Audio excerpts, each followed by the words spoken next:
Amen. In the book of Acts chapter number 6, this is mauni bunga ni Pablo tiyang pagkamaldito. Should I say that? Amen. Acts chapter 6, let's read from verse 1 down to verse number 7. Unya, ang ambak ta in chapter 7, verse number 59. Are you there? Say amen. Okay? Wala sa Bible or scripture sa monitor. Open your Bibles. Let's all stand and let's read it. Amen? Let's go back. Wala sa monitor, din nila sa among mga Bibles. Amen? Now, Acts chapter number 6, verse number 1 down to verse number 7. I hope and I pray this morning, igsuon nga, andam ka maminaw sa pulong sa Ginoo, sa pagwali siyang pulong.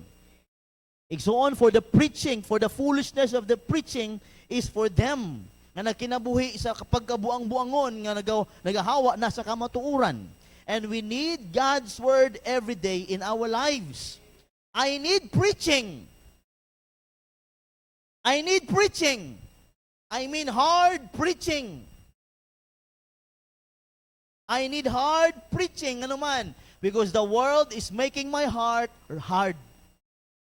Muna na natin mga pusong bato. Pusong bato tungod sa kalibutan.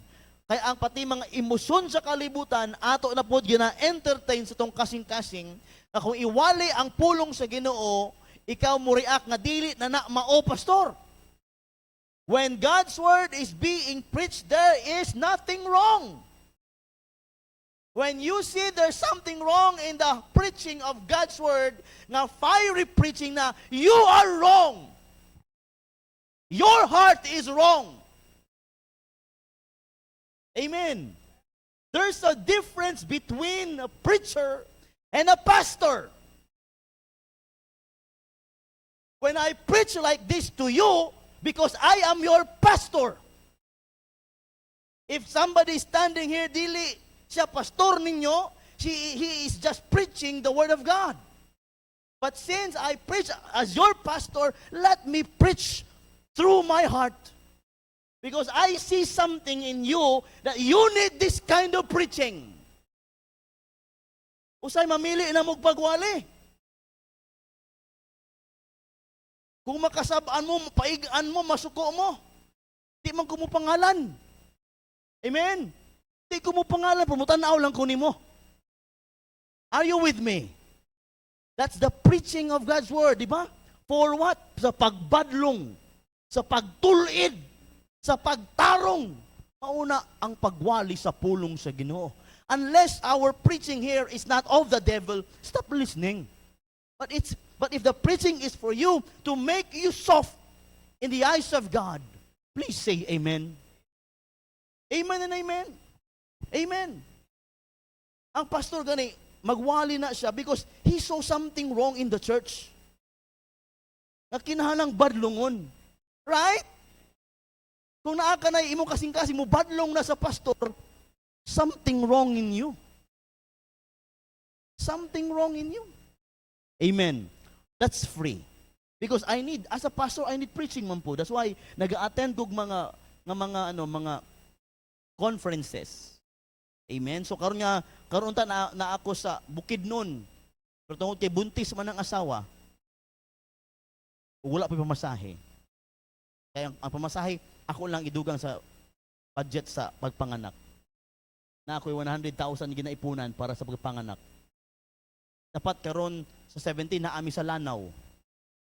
Hindi ko kadto tungod kay naay andamon. Pero please pray for your pastor. Amen? Acts chapter number 6, verse number 1, down to verse number 7. Andaman, chapter 7, verse number 59. Are you there? Say amen. Dungan-dungan na ito sa pagbasa. Ako sa verse 1, kamo sa verse 2. Magdungan ta in verse number 7. Dungan na nato ang chapter 7, verse number 59.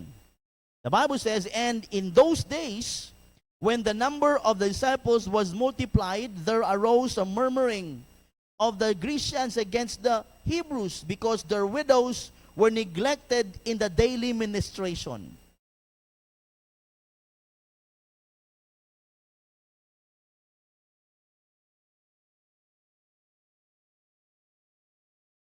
Wherefore, brethren, look ye out among you 7 men of honest report, full of the Holy Ghost and wisdom, whom we may appoint over this business.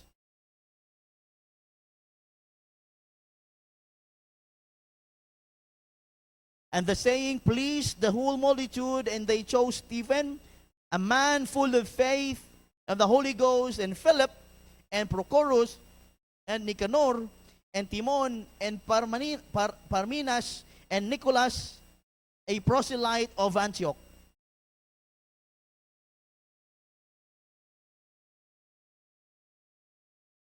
Tananta, and the word of God increased, and the number of the disciples multiplied in Jerusalem greatly, and a great company of the priests were obedient to the faith. Dunganta, verse number 8 pa. Verse number 8 pa. Ready? Read. And Stephen, full of faith and power, did great wonders and miracles among the people. We're talking about Stephen this morning. Stephen, a servant faithful unto death. A servant faithful unto death. Chapter 7, verse number 59. If you could, dungan ta sa pagbasa. Ready? Read. And they stoned Stephen, calling upon God and saying, Lord Jesus, receive my spirit. And they stoned Stephen, calling upon God and saying, Lord Jesus, receive my spirit. I want to express to you the faith of this servant of God, Stephen, a servant faithful unto death. A servant faithful unto death. Nahimong matinumanon hangtod sa iyang kamatayon, ang iyang kinabuhi dili man taas, mubo man. He was not an apostle, yet he shook Jerusalem. He was not a preacher by office, yet he preached one of the greatest sermon in Acts chapter 7. Paminaw, he was not a soldier, yet he died a warrior of the faith. Stephen shows us what a wholehearted servants look like. A servant who is ready to die for his Lord. A servant who is never willing to compromise his conviction. A servant who wanted to die for the Lord. He wanted to face death for the name of his Lord. Let's pray first. Father in heaven, thank you, Lord, for the story about Stephen. Bless this message, O God. Hide me, Lord, behind your cross. Use my heart and my thought and my mouth. Oh, Father, let me please your word and you, Lord. Father, please bless your people. Give us understanding. Do not let the devil, Lord God, to hinder us. Lord, if there's someone here or somebody here, Lord God, that is needing, Lord, to get revived, I pray, Father, revive him or her. Have him, oh God, to see and to learn sa life ni Stephen. Oh, Father, please bless the preaching of your word here this morning. I pray in Jesus' name. Amen and amen. Palihog maglingkod. We all know Stephen. Stephen is a servant of God, a deacon, nagipili sa out of 7. He stood for the faith. He preached about the Lord Jesus Christ. Iyahang gidefy ang mga religious crowd in his time. But his being kanang preacher of the word, being grabe ka, wali sa kamatuuran in his time, in the book of Acts chapter number 7, kung mabasa taas na nga wali in the book of Acts. He preached from Abraham hangtod kang Moses, and the Pharisees and the Sadducees in this religious crowd na naigo were pricked in their heart na ano sila ba, natandog sila na imbis ma-bless, na bliskad. Imbis ma-bless, na bliskad. Ano man, instead of accepting what is truth, that Jesus Messiah, that Jesus is the way, the truth, and the life, mauna ang preaching ni Stephen, but instead they oppose to the preaching of the Word of God by Stephen, and they went to the sa mga leaders in the sa synagogues and telling mali nga mga balita, and they what? They stoned they stoned Stephen. That's the story of Stephen, mga igsuon. But during his time, mga igsuon, tung wala pa siya gibato, he did something nga pwede nato nga ma-apply sa tong life. Nasayod ba siya nga batuhon na siya kay tradisyon nila nga when these people makadungog og something blasphemous nga mga bagay, these people nga crook people nga mag-adto sa mga religious leaders, pwede nila dadon na sa tao nga ipatambay diya sa wall nga na diya sa patindugon o batuhon sa hangtod sa matay. But Stephen never run. He never run. Wa siya midagan, wa siya nangayog tabang, but instead, he looked up and said, Lord, take me now. In verse number 59, tanawa dito. Verse 59, and they stoned Stephen, calling upon God, and saying, Lord Jesus, receive my spirit. No? In chapter number 7, mga igsoon, is a chapter nga, chapter 6, mga igsoon, the early church in Jerusalem was expanding quickly. Nagadako ang ministry, multitudes were being saved. Acts chapter number 2, mabasa mo, and many received this word and were baptized. Grabe ka, init ang ministry in those time. In chapter number 4, chapter number 5, pero may nahitabo, a dispute arose between the Grecians and the Hebrews regarding about the daily ministration. Dili ministration, may nagwali ani. The ministration of the servant. Wala man gimina means ang mga servant. Babae man ang ministration. Ministry ba? Ang uban nag-means. Amen. Di na mao. Jesus ang utok lang.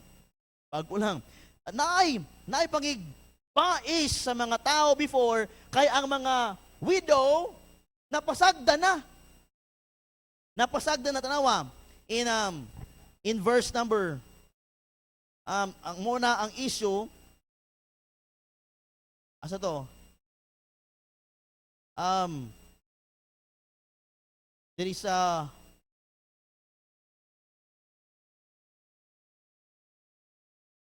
verse number, nangita na sila, verse number 4.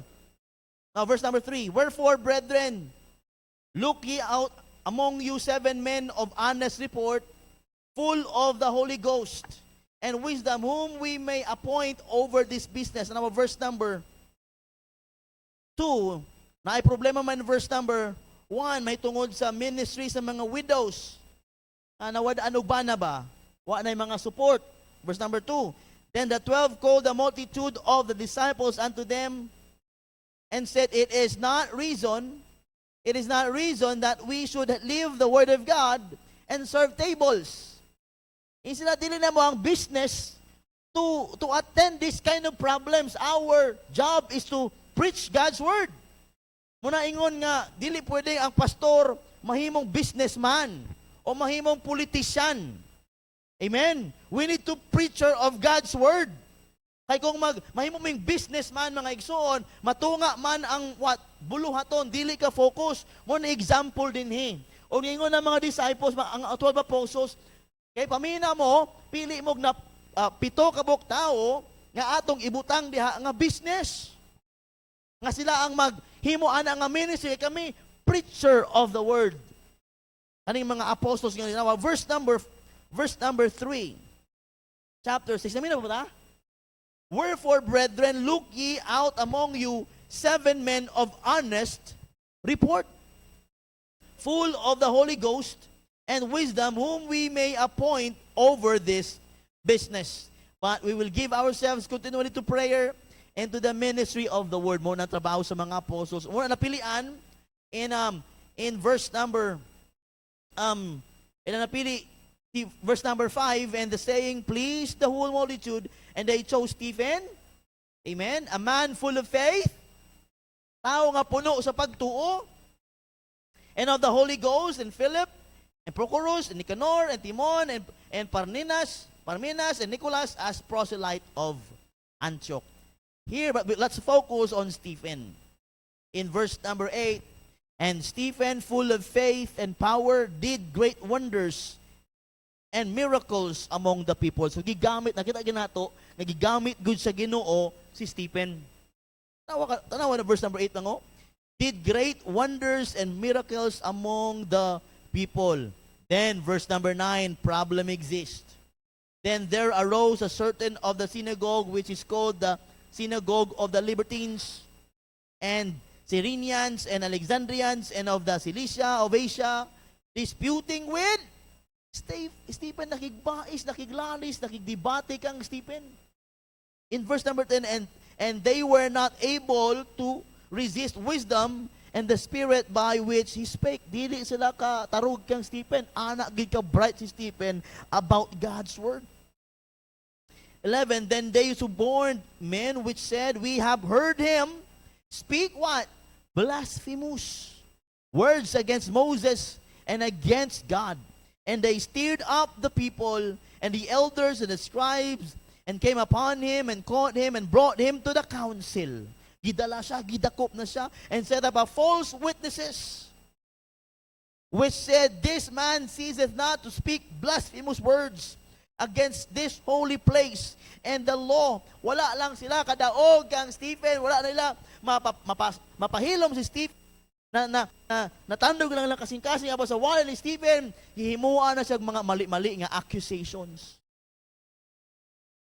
Mao man giniksoon, kung dili man nimo madawat ang pagwali sa pulong sa Ginoo, naigo ka man duha lang kabutang, either dawaton nimo or himuan nimo og mali ang imong nadunggan.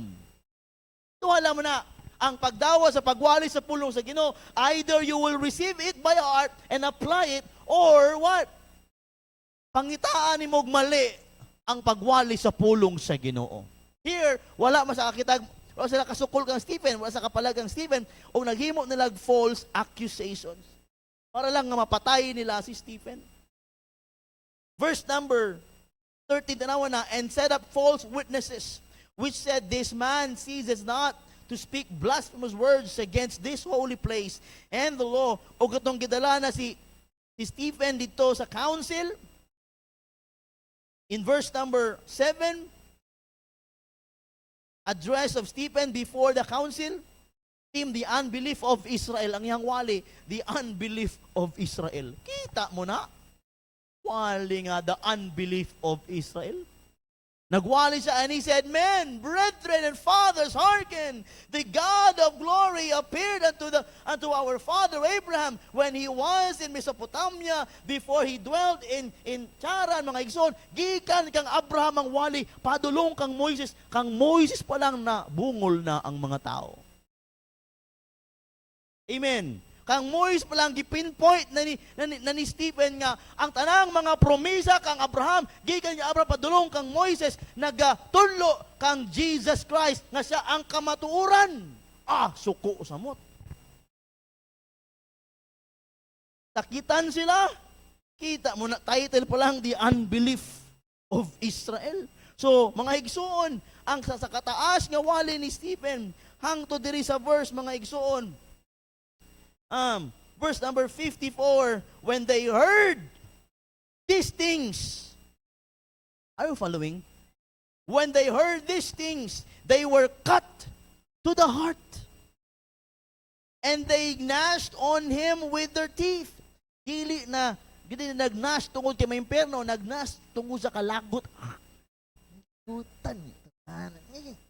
Nagkagot og mga ngipo tungod sa kalagot nila kang Stephen. But he, being full of the Holy Ghost, so Stephen looked up steadfastly into heaven and saw the glory of God and Jesus standing on the right hand of God. See that? When you are doing something for the Lord Jesus will stand for you. The Lord Jesus Christ will stand, and Christ stood when Stephen was looking up, and Stephen saw that Jesus Christ in heaven was standing for him. In verse number 55, but he, being full of the Holy Ghost, looked up steadfastly into heaven and saw the glory of God and Jesus standing on the right hand of God, and said, behold, I see the heavens open. Somewhat kasuko sila. and the Son of Man standing on the right hand of God. Then they cried out with a loud voice and stopped their ears and ran upon him with one accord. So nagtapos and midagan padulong kang kadoong kang Stephen and cast him out of the city and stoned him. And the witnesses laid down their clothes at a young man's feet, whose name was Saul. Diha nakitaan ang presensya ni Pablo, ni Saulo sa una. And they stoned Stephen, calling upon God and saying, Lord Jesus, receive my spirit. Does it sound familiar? The story of Peter when he was stoned, familiar ba ang storya? It's a type of Christ. When Christ was gidala sa Golgotha, dito gisakit siya. And when he was nailed to the cross and he said to his Father, Father, forgive them, for they know not what they do. Pareho kang Stephen. Ingat to Lord Jesus Christ, Lord, Father, receive my spirit. He gave up the ghost. And this is like Stephen here. And they stoned Stephen, calling upon God and saying, Lord, Jesus received my spirit. And he kneeled down and cried with a loud voice, Lord, lay not this sin to their charge. And when he had said this, he fell asleep. Wala na nakuyapan. Dili na naunsa, namatay siya. When you can find kaning a word asleep or sleep pointing to somebody, it means to a Christian believer nga namatay ba. This morning, I want to emphasize to you a servant faithful unto death. Before I continue, are we willing to die like Stephen? Uy, batuhon ka hangtod kang matay? Uy, na-injection na lang ka para or pugot ulo na lang, kausa lang. Pero ka na batuhon ka hangtod kang matay, grabe na oy. Amen, di na, bato nga ka ng tirador lang. Batong dagko na. Duulon ka kag, bahay ka kuhaon, multitude of them. That's why, nakita agad ni Stephen ang Ginoong, Lord, receive my spirit, and please, Lord, lay not this charge unto them. Ikabuutan na, ingana, ang kasing-kasing sa servant nga anda mamatay para sa Ginoo. Kita init lang ang katapat, di na tamo adtog simbahan. Ganyan naguna-huna mo no kay burnout di mo simba.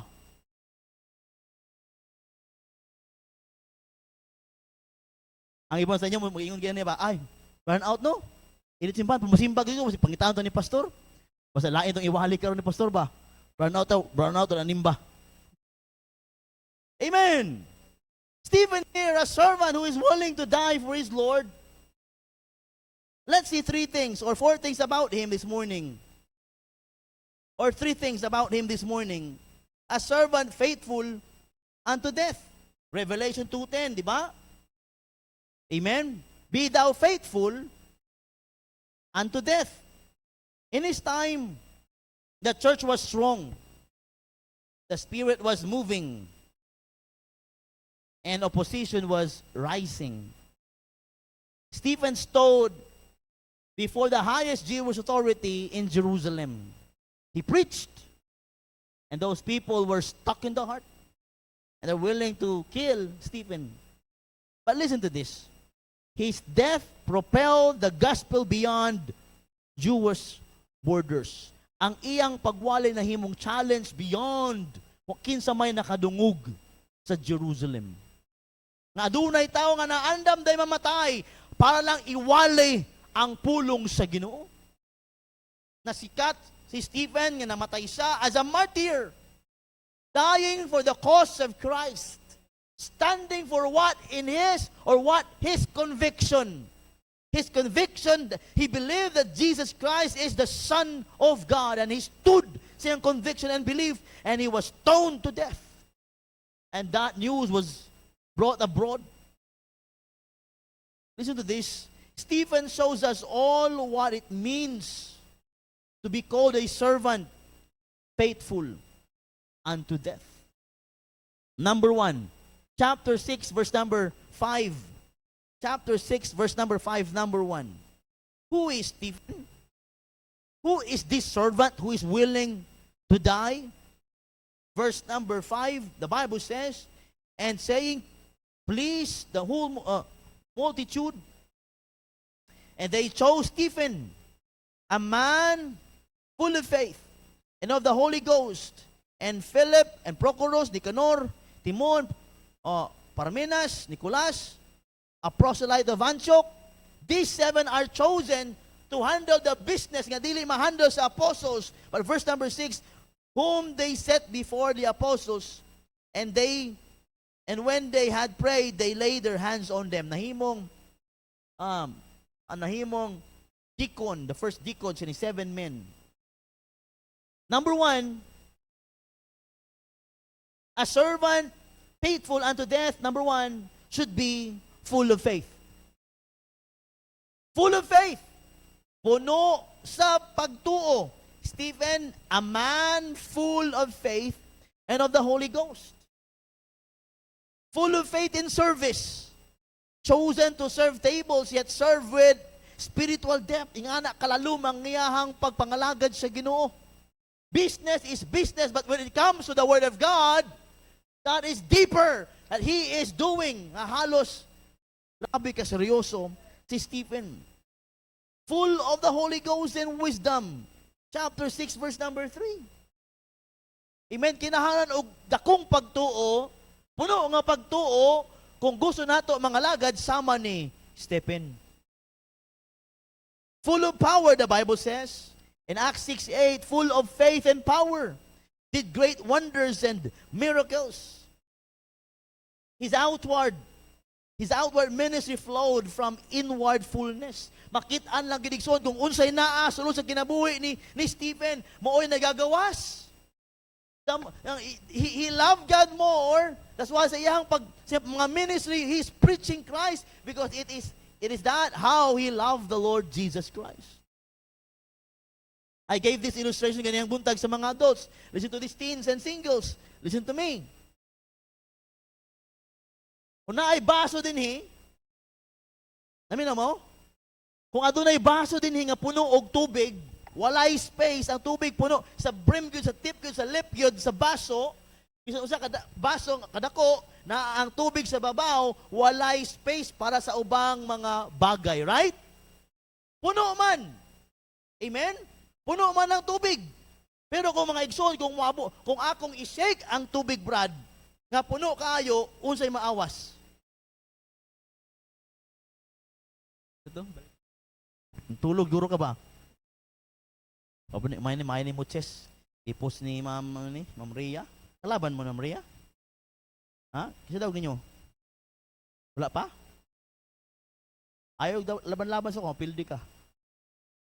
2 moves ka lang. Tindog, lingkod, pildi na ka. Joke lang. Masuko man ko mapildi. Ay naglaban-laban sa kuha. Kami now, kung naay puno nga tubig, puno nga baso og tubig, kung akong i-shake, unsay mo gawas? Tubig. Kamo may sulod. Amen? Amen? Puno kayo si Stephen og pagtuo sa Ginoo. Puno kayo pagtuo iyang kinabuhi. O kung gishake siya, gisulayan siya, ang nigawas, pagtuura. No hatred. Walay laing nigawas, nga resulta, tungod kay gishake siya, ang nigawas kung unsay naasulod ni Stephen. Kung kita ka ang ishake, unsa kayo mo gawas?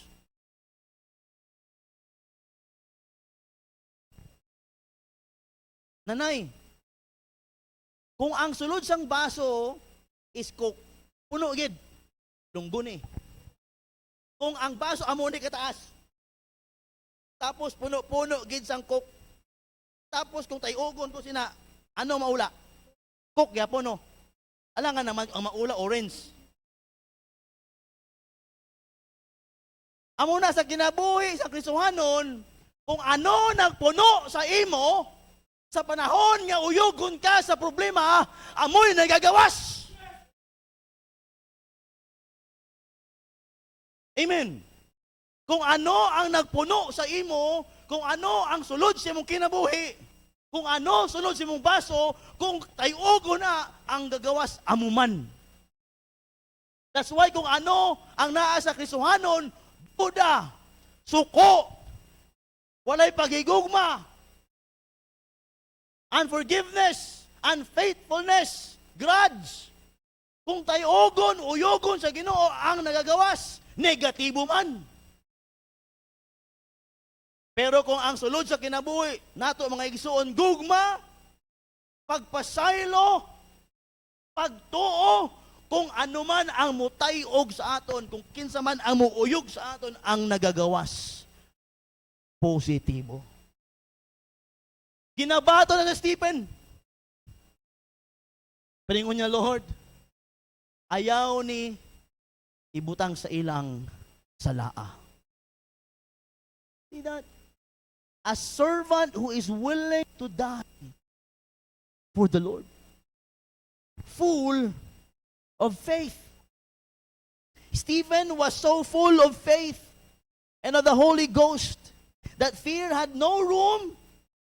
When pressure came, what spilled out?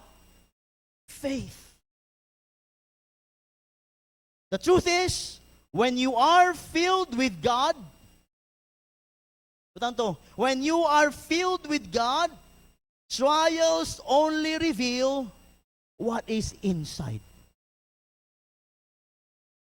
When you are full of Christ, full of God, and full of faith, when trials come, trials only revealed what is inside. You do not like hard preaching because you are just revealing what's inside. That's pride. When you cannot understand why the pastor is preaching hard about this thing, when you cannot take that, there's something problem in your heart. Yes, pastors are not perfect. We are not perfect. Especially, I am not perfect. But when I preach this kind of preaching, because that's what I see that you need. Amen. Maunay gikinahanglan nato. When you are filled with God, trials only revealed what is inside. Mauna kang Stephen. When trials, di ba, gitry siya, ang nigawas, pagtuo nga naman, he was full of faith. Number 2, in chapter number 7, verse number 1 down to verse number 53. Di na nato basahon kaya sa taas na. Number 2, ang sermon ni Stephen, the longest sermon ever recorded in the book of Acts, is chapter number 7. The longest sermon of Stephen, chapter number 7, gikan kang Abraham, padulong kang Moses, padulong kang Jesus Christ. Number 2, dili lang full of faith si Stephen, but also he is fervent in truth. He is bold in truth. He is full of truth. That's why tunagwali siya nga ang mensahe kang Abraham, sa panahon ni Abraham si Kristo. Ang mensahe sa panahon ni Moses si Kristo. Hangtod karon ang mensahe, ang kaluwasan si Kristo. Ang manasuko kayo ang mga relihiyoso kayo siya. Why? Because he is so fervent in the truth. Who is the truth? Jesus is the truth. I am the way, the truth, and the life. No man cometh unto the Father but by me. Mo nang giwali ni Stephen og tanang suko. A servant that's willing to die for his Lord, di lang full of faith, but also fervent in the truth. Unsay ka matuuran, mauray iyang iwali, and stand for what is truth. Stephen stand for what is truth. He preached mga igsoon scripturally. He traced God's covenant from Abraham. He traced niya ang promise from Abraham. Kailangan ko sige ingon ni tatay gani ha.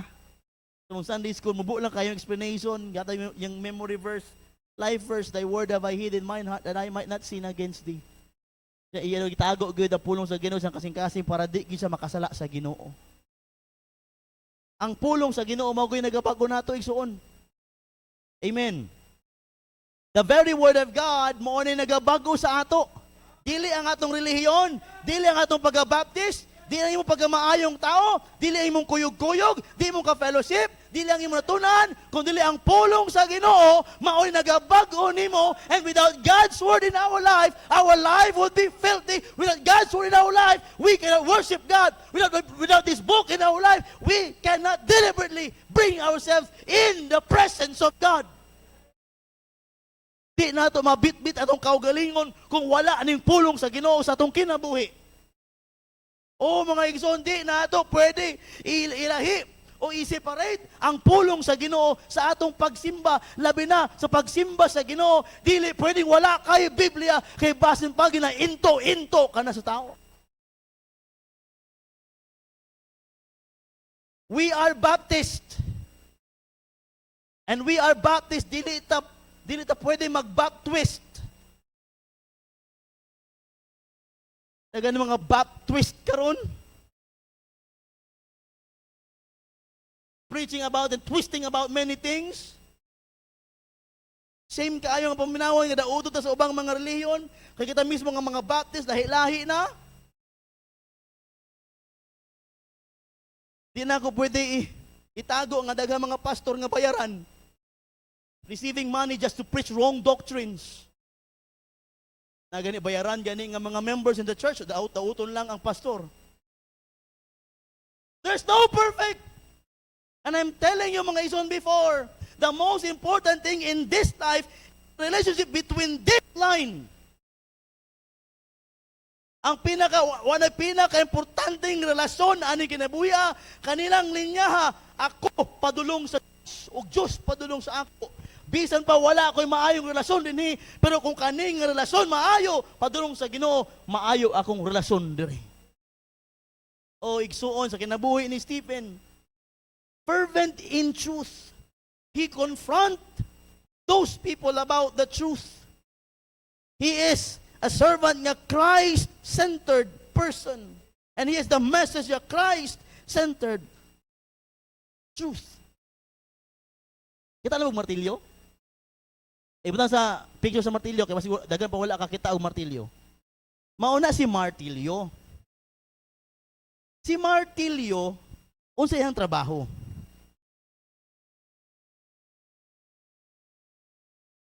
Magpukpok. So si martilyo, kung kada pukpok niya sa lansang, gasuri siya. Kung kada pukpok ni Stephen sa martilyo, sa lansang, magsiling ba ang martilyo? Sorry, kaya napukpukan ka? O man trabaho sa martilyo. Kaya trabaho sa martilyo, kung gamito na sa parlor, ano na klase nga parlor? Martilyo, hammer, is what? Break something. That's the truth about God's word. Either you break, or the Lord will break you. Amen. Ang martilyo, ginagamit sa pagpukpok, o ang martilyo, wala gasiling sorry kung napukpukan ka. Amuman si Stephen, he never sorry when those people, when he preached Acts chapter number 7, nasuko sa he never say sorry to them because he just preached God's truth. Kung napukpukan ka, di may mag-sorry. E mao'y trabaho sa pagwali sa pulong sa Ginoo. Amen and amen. A hammer has one purpose, to strike true. It does not apologize for impact. Ano what Jeremiah in the screen? Jeremiah 23:29. Jeremiah 23:29. Is not my word like as a fire, saith the Lord, and like a hammer? And like a hammer, that breaketh the rock in pieces. Diba ang akong pulong sama sa martilyo nga mabuak sa usa ka bagay into pieces?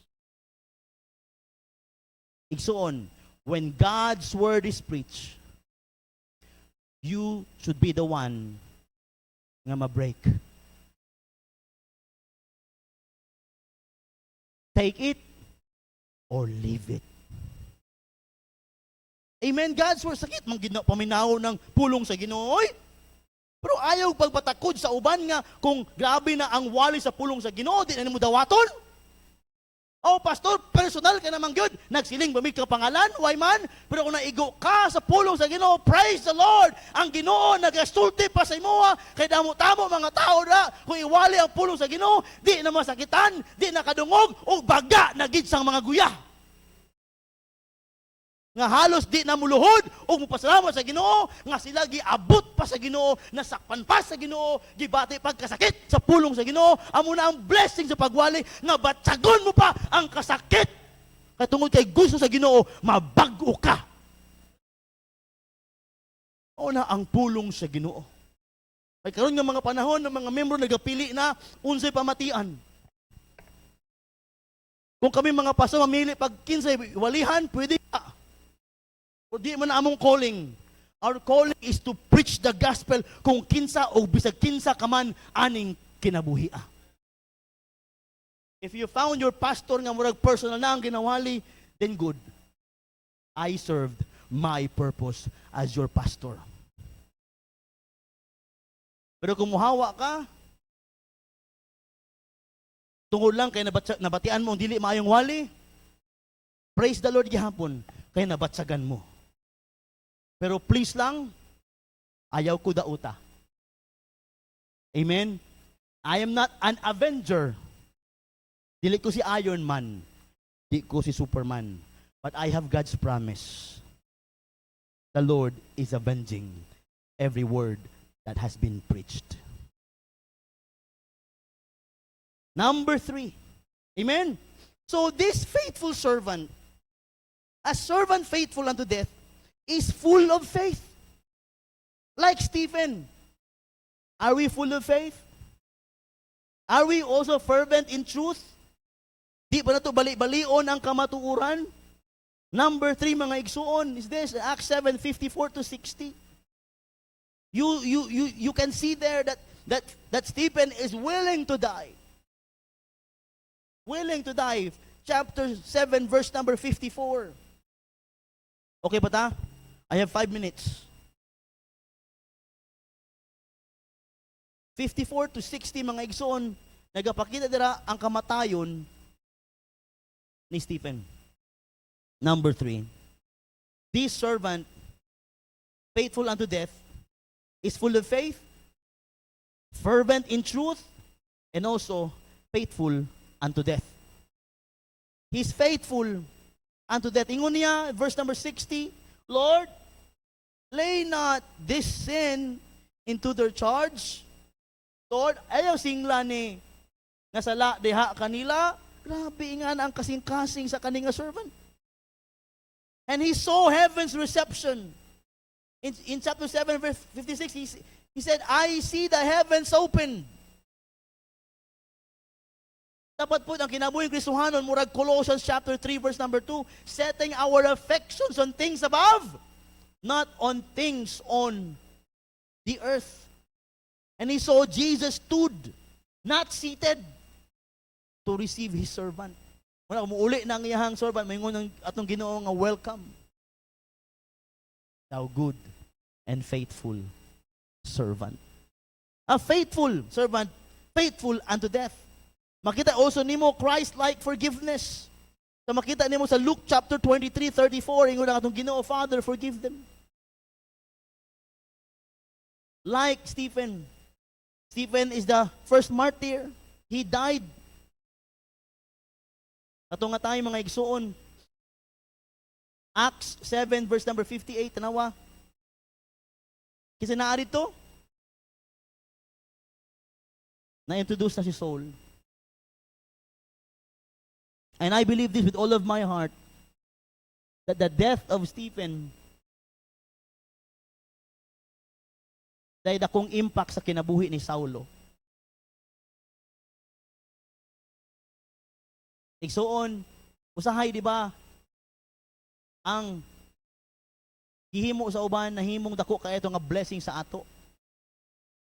Sometimes ang death na himong panalangin. Tuniagi nagwali ko sa wake, sa funeral sa mama ni Pastor Mark, na yung mga unsaved dito. Wali ko sa gospel. Sometimes ang dili man maayo na patay, right? Pero sa ginagamit pa sa Ginoo ang funeral para adunay ma-save.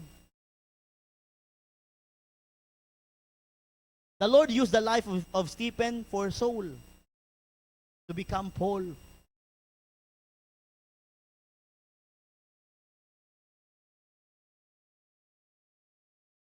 Kita na mo kandila. Klaro naman po. O, kandila daw. Ang kandila, pasigo sa kitag kandila. Oh, a candle. Listen to this. A candle gives light by consuming itself. It burns, and in burning, it shines. Sunod. Stephen's life was brief, but it illuminated, shows Jerusalem. His death lit the path for Saul. A candle gives light by consuming itself. It burns, and in burning, it shines.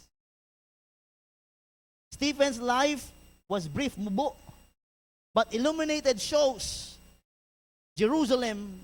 His death light or let isugdan og pahayag ang path ni Pablo. Isuon tananta is a byproduct of somebody's faith.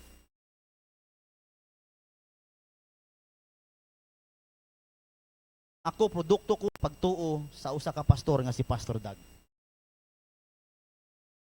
That he made himself shine para mahayagan akong path. I'm here because of my pastor. He guided my life. The Lord used him to guide my life to be who am I today. And in your life as a Christian, God used someone or somebody to let your life for you to be saved. In the life of Paul, Stephen was used. Saul or Paul saw how Stephen died. Mao na lang nga si Pablo wala gyud time siyang life. Atong Steve na siya nga wala gyud time nga nag-backslide siya. Dili pareho kang Peter, di ba? Kinahanglan pa ma-revive to come back into life. But Paul, the day he got saved until the day he dies, he never quitted, right? Listen to this. Some servants shine brightest at the moment of surrender. Some servants shine like Stephen. Shine brightest at the moment of surrender. Life probably ni Stephen katong bag-o pa siya nahimong deacon sa church. Dili pa gyud siya sikat, wala pa gyud ano ang iyang life gamit, pero the day he was appointed to preach God's word, even though dili siya preacher, but as a man working with the apostles, servant, he preached God's word, and he light up his shine. Nag-shine ang iyang light, and he lighted every people around him, that even hangtod karon, ang life ni Stephen still shining. Ako kay impact sa kinabuhi ni Paul. Igsuon, muman ako. Si Stephen has this mark, wholehearted mark, faithful unto death. Stephen was full of faith, fervent in truth, faithful unto death. Ison sa ato na po ni, paminaw ani, last na ni. When trials press you, are you full? Tumbaso ganiha ba? When life press you or shake you, are you full? Puno ka ba sa pagtuo? Kay mo gawas baya kung unsay naa, kung uyugon ka. When truth is resisted, are you fervent? Kung ang kamatuoran igsuon ginapugnan na, ginadaot na, are we fervent to still stand for what is truth? Masuko na ang uban, masuko na ang masuko. Basta muwali lang ta sa kamatuoran. Itong martilyo ba? Para nag-apologize ang martilyo kung na ay ma-break. That's God's word. Naagin mga tao nga di kadawat sa giwali. But hey, let's get fervent in the truth. When suffering comes, are you faithful? When suffering comes, are you faithful? Like a candle. A candle must consume itself to give light. To consume itself to give light. Mga igsuon, when suffering comes, are we faithful? Stephen fall asleep under stones, but he awakened to a standing Savior. He saw his Lord standing for him. And when he dies, he awakened in the presence of his Savior. This time, igsuon, please remind ourselves. Take this sermon, take this message. Even ang madumduman lang nato ang title, Stephen, a servant faithful unto death. Are we faithful and are willing unto death? I hope naminaw mo. Kadagan katulugon sa inyo ba? Pasig pang mata ninyo, ambot. And some of you, pasig galingo-lingo na, di kadawat sa mensahe. I hope and I pray nga madawat rin ninyo unsay tawag sa Ginoo sa inyo.